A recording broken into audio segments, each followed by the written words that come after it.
तो देखिए बच्चों, आज के लेक्चर में हम स्टार्ट कर रहे हैं ऑडिबल एंड इनऑडिबल साउंड्स, मतलब range of hearing in humans. तो जो ह्यूमन बीइंग्स होते हैं उनको कौन सी साउंड सुनाई देती है और कौन सी फ्रिक्वेंसी की साउंड जो है वो सुनाई नहीं देती है, वो हम देखेंगे। मतलब जो साउंड सुनाई देती है या नहीं सुनाई देती है फ्रिक्वेंसी पे डिपेंड करता है।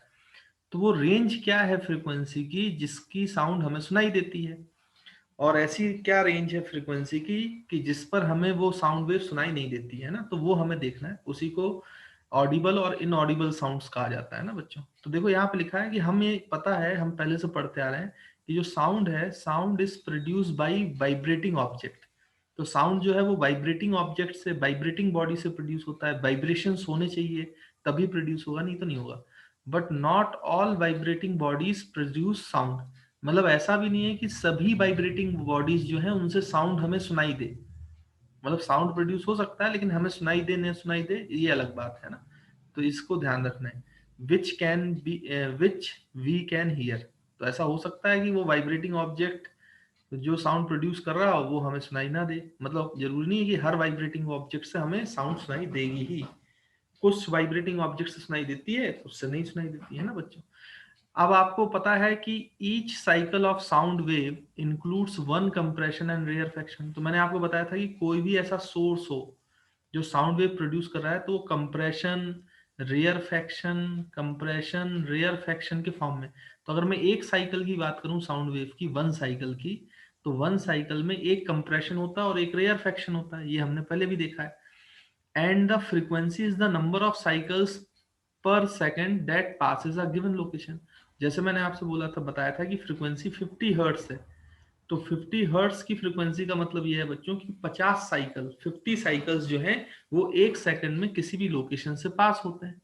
For example, if the diaphragm of a speaker vibrates back and forth in simple harmonic motion, मतलब ऑसिलेशंस कर रहा है at a frequency of 1000 hertz, then 1000 compression each followed by a rarefaction generated every second. मतलब अगर 1000 cycles हैं तो 1000 cycle में 1000 compression होंगे, क्योंकि एक साइकिल में एक कंप्रेशन होता है, और 1000 रेयरफेक्शन होंगे, क्योंकि हर एक साइकिल में रेयरफेक्शन होता है।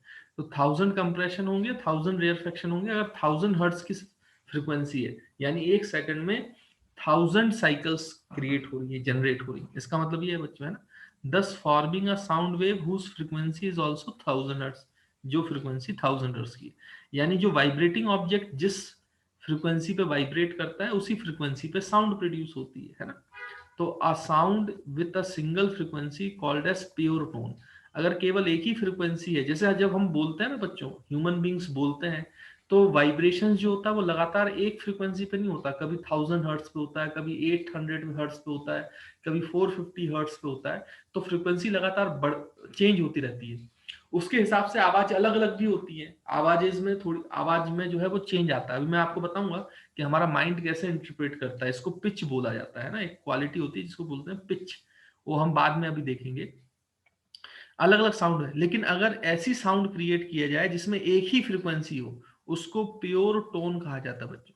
जो म्यूजिक की लैंग्वेज में उसको टोन कहा जाता है, प्योर टोन कहा जाता है ना। तो experiments have shown that a healthy young person hears all sound frequency. मैंने बताया ना, कोई भी एक यंग पर्सन है, जब वो बोलेगा तो बहुत सारी साउंड की फ्रीक्वेंसीज होती हैं in the range from approximately 20 hertz से 20,000 हर्ट्ज। तो जो वो बोलता है, तो हेल्दी एक यंग पर्सन जब बोलता है तो उसकी बोलने में जो फ्रीक्वेंसी वो 20 से 20 हर्ट्ज तक की फ्रीक्वेंसी इंक्लूड हो सकती है। This range of frequency is called as audible range. तो क्योंकि ये फ्रीक्वेंसी वो सुन सकता है, इसलिए इसको ऑडिबल रेंज कहते हैं। यानी कि आपको इतना याद रखना है कि जो ह्यूमन बीइंग है उसकी ऑडिबल रेंज क्या है, वो कौन सी फ्रीक्वेंसी, साउंड की फ्रीक्वेंसीज को सुन सकता है। तो 20 हर्ट्ज से लेकर 20 किलो हर्ट्ज या 20,000 हर्ट्ज, वो आपका ऑडिबल रेंज कहलाता है। क्योंकि ना तो हम 20 हर्ट्ज से नीचे की फ्रीक्वेंसी को सुन सकते हैं, ना 20,000 हर्ट्ज, 20 किलो हर्ट्ज से ऊपर की फ्रीक्वेंसी को सुन सकते हैं। तो ये जो बच्चों 20 हर्ट्ज से 20,000 हर्ट्ज या 20 किलो हर्ट्ज का जो रेंज है, इसी को बोलते हैं ऑडिबल रेंज, जो हमें सुनाई देता है। The ability to hear high frequencies decreases with age. तो एज के साथ ये डिक्रीज होने लगती है। However a normal middle age adult hears a frequency only up to 14 kilohertz. तो वो केवल 14 किलोहर्ट्ज तक, 12 से 14 किलोहर्ट्ज तक ही सुन पाता है। और यंग पर्सन है, बचपन में है, तो वो ज्यादा हाँ फ्रीक्वेंसी की साउंड को भी सुन सकता है, दैट इज 20,000 हर्ट्ज तक। तो मेरे ख्याल से आपको पॉइंट जो है वो क्लियर होगा। फिर क्या बोला गया है, the sound can be generated whose frequencies lies below 20 hertz or above 20 kilohertz although humans normally do not hear it. तो आज जो हम ह्यूमन बींग्स हैं इसको नहीं सुन सकते। इन कॉन्ट्रास्ट सम डॉग्स, लेकिन कोई दूसरे प्राणी है जो इस तरीके की फ्रीक्वेंसीज को सुन सकते हैं, है ना। In contrast some dogs hear the frequency high as 30 kilohertz. तो जो डॉग्स होते हैं बच्चों, वो 30 किलोहर्ट्ज तक सुन सकते हैं ना। हम 20 किलोहर्ट्ज तक सुन सकते हैं, लेकिन वो उससे ज्यादा भी फ्रीक्वेंसी सुन सकते हैं। And therefore can respond to dog whistles that humans cannot नॉट हियर। डॉग की जो विसल्स आती हैं वो डॉग सुन लेते हैं, हम नहीं सुन पाते हैं। These whistles are called as Galton whistles. इनको गैल्टन विसल्स भी कहा जाता है। जैसे एक और जो है एनिमल है, पक्षी हमें बोलना चाहिए, बर्ड है, बैट। तो bat can hear even higher frequency. तो बैट उससे भी ज्यादा हाई फ्रीक्वेंसी को सुन सकता है। And depends on high frequency sound up to a frequency 100 kilo hertz. तो देखो बैट्स जो होते हैं वो 100 किलो हर्ट्ज तक सुन सकते हैं, और उसके सुनने के कारण वो बहुत दूर किसी इंसेक्ट को लोकेट भी कर लेते हैं। For locating their prey, prey मतलब होता है शिकार।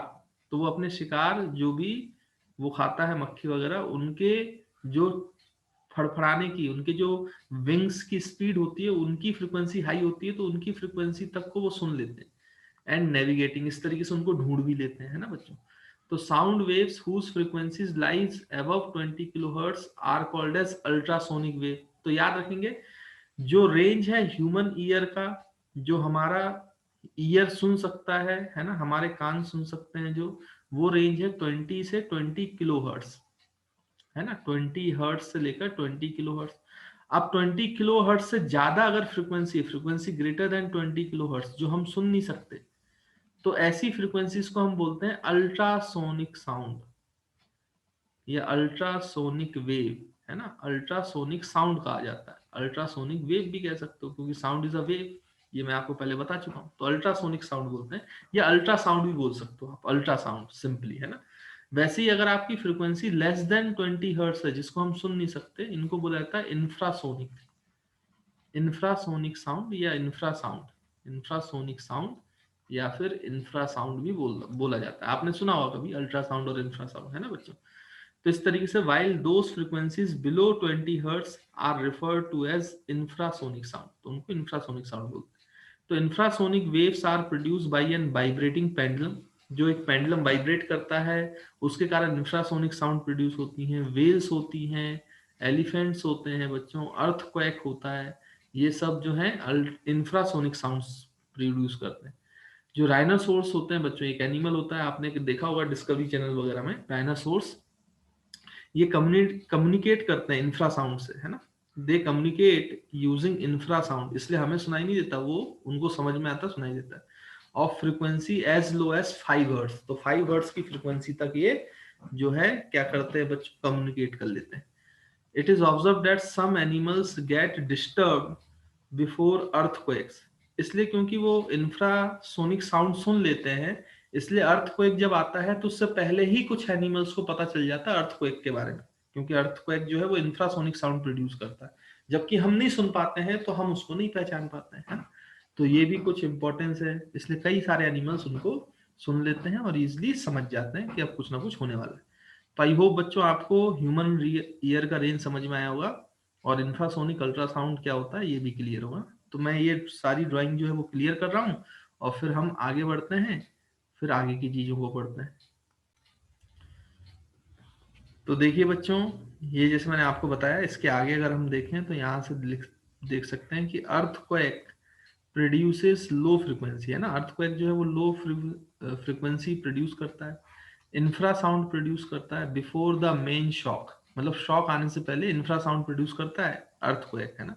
Shock waves begin which possibly alert the animals, इस तरीके से कुछ एनिमल्स अलर्ट भी हो जाते हैं उससे, है ना बच्चों। Ultrasound is produce by dolphins. तो अल्ट्रासाउंड कौन कौन से एनिमल्स प्रोड्यूस कर सकते हैं? डॉल्फिन्स, बैट और porpoises. Moths of certain families have very high sensitive hearing equipment. तो कुछ एनिमल्स होते हैं जो मॉथ की फैमिली से होते हैं, वो भी उनकी जो हियरिंग सेंसेस होते हैं वो बहुत ज्यादा अच्छे होते हैं, है ना। वेरी सेंसिटिव हियरिंग इक्विपमेंट, तो बहुत सारे वो चीजों को सुन सकते हैं, अल्ट्रासाउंड इंफ्रासाउंड वगैरह, है ना बच्चों। This most can hear the high frequency squeeze of bat and know when the bat is flying nearby and are able to escape capture, है ना बच्चों। rats also play games by producing ultrasound। तो rats वगैरह भी ultrasound का use करते हैं, ठीक। As mentioned earlier, bat search out to prey and fly in the dark night by emitting and detecting reflections of ultrasonic waves, है ना बच्चों। तो एक्चुअली में क्या है, बैट जो होता है बच्चों, बाद में आपको बताया जाएगा कि अगर कोई इंसेक्ट है तो बैट लगातार क्या करता है कि इस तरीके से अल्ट्रासाउंड रिलीज करता है। तो जब कोई दूसरा इंसेक्ट सामने होता है तो उससे टकरा के ये रिफ्लेक्शन होता है, अभी रिफ्लेक्शन वाले पोर्शन में बताऊंगा मैं आपको। तो रिफ्लेक्ट होके वापस आती है साउंड। तो क्यों वापस साउंड को ये सुन लेता है रिफ्लेक्शन के कारण, तो ये इसका ब्रेन इतना शार्प होता है, ये आइडिया लगा लेता है कि कितनी डिस्टेंस पे प्रे है, तो उतनी डिस्टेंस पे वो अटैक करता है ना। अभी मैं रिफ्लेक्शन जब आपको पढ़ाऊंगा तब आप समझ जाएंगे कि ये डिस्टेंस कैसे कैलकुलेट की जाती है। ये बैट्स कर लेते हैं, बैट का जो माइंड है वो इतना शार्प होता है, इस तरीके से वो अपने जो शिकार को है उसको पकड़ते हैं, है ना। तो यही लिखा भी हुआ है, the high pitched ultrasonic squeaks of the bat are reflected from the obstacles or prey and returns to bat ear. The nature of reflections tells the bat where the obstacle and prey, कितनी दूरी पे है ये उसको पता चल जाता है, and what it is like, और किस तरीके का ये भी पता चल जाता है ना। वैसे porpoises होते हैं जो also uses the ultrasound for navigation and location of food in the dark. तो अंधेरे में ये एनिमल्स भी डार्क के लिए अल्ट्रासाउंड का यूज करते हैं, नेविगेशन पर्पस के लिए और फूड को लोकेट करने के लिए। तो मेरे ख्याल से आपको रेंज ऑफ ह्यूमन ईयर और काफी सारे एग्जांपल्स मैंने आपको बता दिए हैं। देखिए बच्चों, अब हम बात करते हैं कैरेक्टरिस्टिक्स ऑफ साउंड वेव। ये जो कैरेक्टरिस्टिक्स ऑफ साउंड वेव है, ये किसी भी साउंड को आइडेंटिफाई करने के लिए हमारा ब्रेन यूज करता है। Identify to type of sound, किस टाइप की साउंड है इसको आइडेंटिफाई करने के लिए उसकी कुछ कैरेक्टरिस्टिक्स होती हैं साउंड की, उसको एनालाइज करता है हमारा ब्रेन, है ना बच्चों। अगर आप ध्यान से देखें या समझें, तो अगर आप किसी से फोन पे बात कर रहे हो, अब मान लो कि आपको सामने वाले का नहीं पता, नंबर नहीं पता कि किस किस आदमी का फोन नंबर है, अननोन नंबर से आपको कॉल आए, लेकिन मान लीजिए कि आपकी मम्मी बात कर रही हो, तो आप जैसी वो बोलना चालू करेंगी, आपको बताने की भी जरूरत नहीं पड़ेगी कि वो आपकी मम्मी बोल रही हैं, आपको तुरंत आवाज समझ में आ जाएगी। या फिर आप सोचो कि आपने किसी को फोन लगाया, आजकल वो चलता है ना, फोन लगाते हैं तो भाई, क्योंकि जो है आपका अभी ये चल रहा है कोविड, तो कोविड का जो है अमिताभ बच्चन जो है वो करता है, आप किसी को फोन लगाते हो तो जो अमिताभ बच्चन है उनकी आवाज में क्या आता है बच्चों, इंस्ट्रक्शंस आते हैं कि ये नहीं करना, ये करना है, अपने आप को बचा के रखना है ना। तो आपको बताया नहीं गया था कि वो अमिताभ बच्चन जी है, लेकिन फिर भी आपको उनकी आवाज सुन के समझ में आ जाता है कि ये भाई बच्चन साहब की आवाज है। ऐसे ही आप जब टीवी देख रहे होते हो और आपका कोई फेवरेट एक्टर या एक्ट्रेस होती है, तो आप टीवी देखते भी नहीं हो, लेकिन उनकी आवाज सुनकर आप पहचान जाते हो कि भाई हाँ, ये इस एक्टर की आवाज है, इस एक्ट्रेस की आवाज है ना। तो ऐसा कैसे हो जाता है कि आप बिना देखे कुछ भी, सिर्फ साउंड सुनकर आपको पता चल जाता है कि सामने कौन सा व्यक्ति है ना। तो ये एक्चुअली में आपके ब्रेन जो है वो साउंड को एनालाइज करता है सुनने के बाद, और साउंड को एनालाइज करके आपको इन्फॉर्म करता है कि इस व्यक्ति या इस व्यक्ति की आवाज है, क्योंकि आपने ऐसी साउंड पहले भी सुनी हुई है। इसी तरीके से ये जो कैरेक्टरिस्टिक्स है साउंड की, इसको यूज भी किया जाता है जब किसी की वॉइस मैचिंग करनी पड़ती है, तो इसकी जो 3 प्रॉपर्टीज हैं उनको यूज में लिया जाता है, और मशीनों से अब आजकल हम इन 3 प्रॉपर्टीज को क्या करते हैं बच्चों, एनालिसिस करते हैं सॉफ्टवेयर के थ्रू, मशीन्स के थ्रू, कंप्यूटर्स के थ्रू, जिससे हम बता सकते हैं कि ये आवाज इस व्यक्ति की है कि नहीं है, या उसकी आवाज डुप्लीकेट ने बनाई है, या फिर उसकी आवाज जो है वो किसी गलत काम के लिए यूज किया रहा है ना। तो खैर वो चीजें अभी देखेंगे हम कैसे। तो ये तीन जो प्रॉपर्टी है, इससे आपको क्लैरिटी होती है कि भाई आपने किसी से बात किया फोन पे, तो आप ये भी समझ जाते हो कि इवन वो आवाज लड़के की है कि लड़की की है ना, कौन बोल रहा है ये भी आप समझ जाते हो। साथ ही साथ आप ये भी देख लेते हो, जैसे कि आपको अगर किसी टीवी में मिमिक्री आर्टिस्ट है, तो आप समझ जाते हो कि भाई ओरिजिनल एक्टर नहीं बोल रहा है, ये मिमिक्री वाला बोल रहा है। भले ही वो बहुत कोशिश करता है सेम आवाज निकालने की, फिर भी आपको कहीं ना कहीं समझ में आ जाता है, क्लिक हो जाता है कि यहाँ पे तो मिमिक्री हो रही है भाई। वो कैसे, बिना देखे। तो वो कैसे समझ में आता है, क्योंकि हमने पहले वो साउंड सुनी होती है और हमारा ब्रेन को एनालाइज करना आता है। अब हमारा जो ब्रेन है साउंड की तीन कैरेक्टरिस्टिक्स पे काम करता है। तो देखो वो तीन कैरेक्टरिस्टिक्स कौन कौन से हैं। Sound has three characteristics. पहला इंटेंसिटी और लाउडनेस, दूसरा पिच और श्रिलनेस, और तीसरा क्वालिटी या टिम्बर, है ना बच्चों। तो इंटेंसिटी और लाउडनेस क्या होता है, जैसे मैंने अभी आपको बताया था कि अगर आप वेवफॉर्म बनाए, तो बच्चों एक एम्पलीट्यूड होता है किसी वेव का। एम्पलीट्यूड मैंने आपको बताया था ना, मैक्सिमम प्रेशर साउंड के केस में या मैक्सिमम डिस्प्लेसमेंट जो होता है पार्टिकल का, वो एम्पलीट्यूड होता है। इस एम्पलीट्यूड के प्रोपोर्शनल होती है इंटेंसिटी, यानी कितनी लाउड साउंड सुनाई देगी वो इंटेंसिटी पे डिपेंड करता है, यानी कि वो एम्पलीट्यूड के स्क्वायर पे डिपेंड करता है। मतलब किसी वेव का ये एम्पलीट्यूड अगर बहुत ज्यादा होगा, प्रेशर बहुत ज्यादा होगा, तो उसकी इंटेंसिटी बहुत ज्यादा होगी, मतलब वो ज्यादा लाउड साउंड सुनाई देगी आपको। तो जब कोई आदमी चिल्लाता है तो उसका एम्पलीट्यूड बहुत ज्यादा होता है, तो उसका लाउडनेस भी बहुत ज्यादा हो जाती है। आप जैसे वॉल्यूम अप करते हो, तो आप इसी को एम्पलीट्यूड को बढ़ा देते हो, एम्पलीट्यूड को बढ़ा देते हो तो इंटेंसिटी बढ़ जाती है, उसकी लाउडनेस बढ़ जाती है, इसलिए वो लाउड साउंड सुनाई देती है आपको, है ना बच्चों। तो यहाँ पे लिखा भी हुआ है कि intensity of sound at any point in space is defined as the amount of sound energy passing per unit time per unit area. मतलब जो भी एनर्जी साउंड की ये पास कर रही है कंप्रेशन रेयरफेक्शन में, तो इंटेंसिटी को डिफाइन किया गया है energy passing through a location पर यूनिट टाइम बच्चों पर यूनिट एरिया। तो इंटेंसिटी को इस तरीके से भी लिखा जाता है बच्चों। देखो एनर्जी अपॉन टाइम क्या होता है, हमने पढ़ा था power, power work energy power use करो, तो इसको पावर अपॉन एरिया भी लिखा जाता है बच्चों, इंटेंसिटी को याद रखेंगे। और इंटेंसिटी की यूनिट भी इसी से डिफाइन करते हैं, वॉट पर मीटर स्क्वायर। तो इंटेंसिटी की यूनिट याद रखेंगे, एसआई यूनिट जो होती है इंटेंसिटी की वो होती है वॉट पर मीटर स्क्वायर, वॉट पर मीटर स्क्वायर।